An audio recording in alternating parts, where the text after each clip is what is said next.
नमस्ते सबैजनालाई good morning सबैजना निकै होला म पनि निकै छु। आज चाहिँ शनिबार थियो कि शनिबारको दिन चाहिँ आज म बिहान उठेर चाहिँ बारीमा गएँ। बारीमा चाहिँ मम्मीसँग काम गर्न लागे। आज चाहिँ हाम्रो टमाटरको बोटो खेल्नु थियो अनि बिहान काम गरेर चाहिँ म दिउँसो मन्दिर जान्छु भनेर सोचिरहेको छु कि आज शनि अरू दिन चाहिँ म जान पाउँदिन। आज शनिबारको दिन थियो अनि त्यही भएर बिहान मम्मीसँग काम गर्न लाग्छु अनि बेलुकातिर भन्दा पनि दिउँसोतिर चाहिँ मन्दिर जान्छु भनेर सोचिरहेको छु। त्यही भएर चाहिँ म मम्मीसँग काम गर्न लागेको है।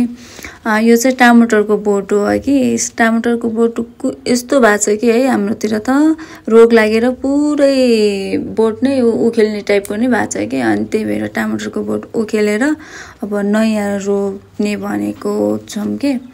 अनि मेरो यो टमाटर बारी चाहिँ 4-5 वर्ष हुन लाग्यो। पहिलेदेखि नै हामी यो गोलभेडा खेती गरिरहेको थियौँ कि अब यस्तै हो, कहिले के हुन्छ कहिले कस्तो मौसम हुन्छ अनि त्यही अनुसारको यो टमाटरको बोट पनि त्यस्तो हुन्छ कि औषधि हाल्ने यान त्यान भन्ने हुँदैन नि त। अनि त्यही भएर चाहिँ आज यो बोट उखेलेर चाहिँ नयाँ बोट रोप्ने भनेको अनि म काम गरेर चाहिँ उता मन्दिरमा जान्छु। आज चाहिँ मेरो भोइस पनि कस्तो अर्कै भएको छ कि खै किन चिसो त थिएन कि अब यस्तै हो गाइस।